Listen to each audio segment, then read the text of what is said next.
Welcome to all. आज की इस वीडियो में हम लोग दिल्ली सल्तनत के प्रथम वंश गुलाम वंश से संबंधित प्रश्नों पर बात करेंगे। इस वीडियो में 25 महत्वपूर्ण प्रश्न रहेंगे जो कि गुलाम वंश से संबंधित है। तो वीडियो में आगे बढ़ते हैं और प्रश्नों पर बात करते हैं। तो पहला प्रश्न है, गुलाम वंश का संस्थापक कौन था? ऑप्शन है इल्तुतमिश, अलाउद्दीन खिलजी, बलबन या कुतुबुद्दीन ऐबक। तो इस प्रश्न का उत्तर ऑप्शन डी बिल्कुल सही है, कुतुबुद्दीन ऐबक। 1206 ईस्वी में गुलाम वंश का जो संस्थापक कुतुबुद्दीन ऐबक के द्वारा 1206 ईस्वी में गुलाम वंश की स्थापना की गई थी। अगले प्रश्न की बात करते हैं, दिल्ली सल्तनत का कौन सा सुल्तान लाख बख्श के नाम से जाना जाता था? ऑप्शन है इल्तुतमिश, बलबन, मोहम्मद बिन तुगलक या कुतुबुद्दीन ऐबक। तो इस प्रश्न का उत्तर ऑप्शन डी बिल्कुल सही है, कुतुबुद्दीन ऐबक को लाख बख्श के नाम से जाना जाता था। इनकी उदारता के कारण इन्हें लाख बख्श के नाम से जाना जाता था। अगले प्रश्न की बात करते हैं, 2.5 दिन का झोपड़ा क्या है? ऑप्शन मस्जिद, मंदिर, संत की झोपड़ी या मीनार। तो इस प्रश्न का उत्तर ऑप्शन ए बिल्कुल सही है, मस्जिद। 2.5 दिन का झोपड़ा एक मस्जिद था। अगले प्रश्न की बात करते हैं, कुतुबुद्दीन ऐबक की राजधानी थी? ऑप्शन लाहौर, दिल्ली, अजमेर या लखनऊ थी। तो इस प्रश्न का उत्तर ऑप्शन ए बिल्कुल सही है, लाहौर कुतुबुद्दीन ऐबक की राजधानी थी। अगले प्रश्न की बात करते हैं, सुल्तान कुतुबुद्दीन ऐबक की मृत्यु कैसी हुई? ऑप्शन है, उनके एक महत्वाकांक्षी कुलीन व्यक्ति ने कपट से छुरा मारकर उनकी हत्या कर दी। ऑप्शन बी, पंजाब पर अधिकार जमाने के लिए गजनी के शासक ताजुद्दीन यदोज के साथ हुए युद्ध में उनकी मृत्यु होगी। बुंदेलखंड के किले कालिंजर को घेरा डालते समय उन्हें चोटें लगी जिसके कारण बाद में मृत्यु हो गई। या चौगान की क्रीड़ा के दौरान अश्व से गिरने के पश्चात उनकी मृत्यु होगी। तो इस प्रश्न का उत्तर ऑप्शन डी बिल्कुल सही है, जो चौगान से खेलने वक्त जो अश्व से गिरे थे इनके कारण इनकी मृत्यु हो गई थी। अगले प्रश्न की बात करते हैं। तो अगला प्रश्न है, निम्नलिखित में से किसने दिल्ली को सल्तनत की राजधानी के रूप में स्थापित किया? ऑप्शन है कुतुबुद्दीन ऐबक, इल्तुतमिश, रजिया या मुइजुद्दीन गौरी। ऑप्शन यहाँ पे इसमें थोड़ा सा टाइपिंग मिस्टेक है। तो अगले प्रश्न, इस प्रश्न का उत्तर ऑप्शन जो बी है बिल्कुल सही है, इल्तुतमिश। जो इस प्रश्न का उत्तर इल्तुतमिश सही है, सल्तनत की जो दिल्ली सल्तनत की राजधानी जो दिल्ली स्थानांतरित इल्तुतमिश ने की थी। अगले प्रश्न की बात करते हैं, निम्नलिखित दिल्ली का वह सुल्तान कौन सा था जिसने नियमित सिक्के जारी किए तथा दिल्ली को अपने साम्राज्य की राजधानी घोषित की? ऑप्शन है नासिरुद्दीन महमूद, इल्तुतमिश, आराम से या बलबन। तो इस प्रश्न का उत्तर option D Balban. Option D Iltutmish बिल्कुल सही है।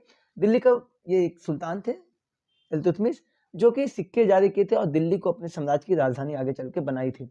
तो अगले प्रश्न की बात करते हैं। अगला प्रश्न है, गुलामों का गुलाम किसे कहा जाता है? ऑप्शन है मोहम्मद गौरी, कुतुबुद्दीन, बलबन या इल्तुतमिश। तो इस प्रश्न का उत्तर ऑप्शन डी बिल्कुल सही है, गुलामों का गुलाम इल्तुतमिश को कहा जाता है। अगले प्रश्न की बात करते हैं, निम्नलिखित में से कौन मध्यकालीन भारत की प्रथम महिला शासिका थी? ऑप्शन है रजिया सुल्तान, चांद बीबी, दुर्गावती या नूरजहां। तो इस प्रश्न का उत्तर ऑप्शन ए बिल्कुल सही है, रजिया सुल्तान को जो है मध्यकालीन भारत की प्रथम शासिका के नाम से भी जाना जाता है। ये है।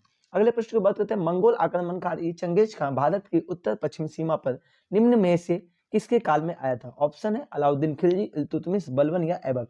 तो इस प्रश्न का उत्तर ऑप्शन बी बिल्कुल सही है, इल्तुतमिश के समय मंगोल आक्रमण जो कारी चंगेज खान भारत जो आए थे। ये बात करते हैं, अगले प्रश्न की बात करते हैं हम लोग। तो नेक्स्ट प्रश्न है, इल्तुतमिश ने अपने बिहार में अपना प्रथम सूबेदार नियुक्त किया था? ऑप्शन है एवाज, नासिरुद्दीन महमूद, अली मर्दान या मलिक जानी। तो इस प्रश्न का उत्तर ऑप्शन डी बिल्कुल सही है, मलिक जानी। इल्तुतमिश ने प्रथम सूबेदार के रूप में मलिक जानी को बिहार में सूबेदार नियुक्त किया था। अगले प्रश्न की बात करते हैं, रजिया बेगम को सत्ताच्युत करने में किसका हाथ था, यानी सत्ता से हटाने में किसका हाथ था? ऑप्शन है अफगानों का, मंगोलों का, तुर्कों का या अरबों का। तो इस प्रश्न का उत्तर ऑप्शन सी बिल्कुल सही है, तुर्कों का जो इनमें हाथ था। अगले प्रश्न की बात करते हैं। अगला प्रश्न है, दिल्ली के सुल्तान जो है बलबन का पूरा नाम क्या था? ऑप्शन है जलालुद्दीन, इल्तुतमिश, गयासुद्दीन या कुतुबुद्दीन।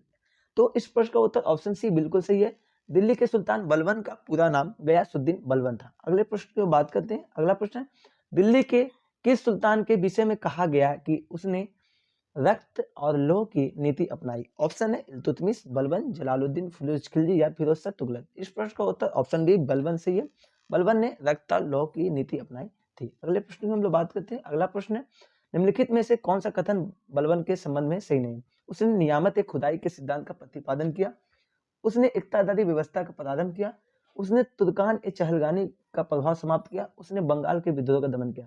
तो इस प्रश्न का उत्तर ऑप्शन बी बिल्कुल सही है, उसने एकतादारी व्यवस्था का प्रारंभ किया। तो ये गलत है इनका कथन, एकतादारी व्यवस्था का जो परिचालन किया था ये इल्तुतमिश के द्वारा किया गया था। अगले प्रश्न की बात करते हैं, तो अगला प्रश्न है, निम्नलिखित सुल्तानों में से किसे गढ़मुक्तेश्वर की मस्जिद की दीवारों पर शिलालेख में स्वयं को खलीफा का सहायक कहा? ऑप्शन है बलबन, कैकुबाद, जलालुद्दीन खिलजी या उपयुक्त में से कोई नहीं। तो इस प्रश्न का उत्तर ऑप्शन ए बलबन सही है, जो इस प्रश्न का उत्तर है। अगले प्रश्न में बात करते हैं, तो अगला प्रश्न है, गुलाम वंश के आरंभिक शासकों का निम्न में से कौन सा सही अनुक्रम है? तो ऑप्शन है, ये क्वेश्चन है, कुतुबुद्दीन ऐबक, इल्तुतमिश, रजिया सुल्तानिया, आराम से। तो ऑप्शन दिए हुए 1 2 3 4, 1 4 2 3, 1 3 2 4 या 4 3 2 1। तो इस प्रश्न का उत्तर हम लोग मिलाते हैं, तो कुतुबुद्दीन पहला होगा, दूसरा में आराम से आएंगे, तीसरा में इल्तुतमिश और चौथा में रजिया सुल्तान। तो इस तरह प्रश्न का उत्तर 1 4 2 3 है, तो ऑप्शन बी बिल्कुल सही है, 1 4 2 3। अगले प्रश्न में बात करते हैं, तो अगला प्रश्न है, कुब्बत उल इस्लाम मस्जिद का निर्माण किसने करवाया था? ऑप्शन कुतुबुद्दीन ऐबक, अलाउद्दीन खिलजी, इल्तुतमिश या मोहम्मद अली आदिल शाह। तो इस प्रश्न का उत्तर ऑप्शन ए कुतुबुद्दीन ऐबक के द्वारा कुब्बत उल इस्लाम मस्जिद का निर्माण कराया गया था। अगले प्रश्न की बात करते हैं, अगला प्रश्न है, रजिया सुल्तान किसकी बेटी थी? ऑप्शन इल्तुतमिश की, कुतुबुद्दीन ऐबक की, नासिरुद्दीन की या बलबन की? तो इस प्रश्न का उत्तर ऑप्शन ए बिल्कुल सही, इल्तुतमिश की बेटी रजिया सुल्तान थी। अगले प्रश्न की बात करते हैं, किसने इक्तादारी प्रथा चलाई? ऑप्शन है फिरोज तुगलक, मोहम्मद बिन तुगलक, इल्तुतमिश या गयासुद्दीन बलबन। तो इस प्रश्न का उत्तर ऑप्शन सी बिल्कुल सही है, इल्तुतमिश ने इक्तादारी प्रथा चलाई। अगले प्रश्न की बात करते हैं, कुतुब मीनार के कार्य को किसने पूरा किया था? कुतुब मीनार के कार्य को पूरा किसने करवाया था?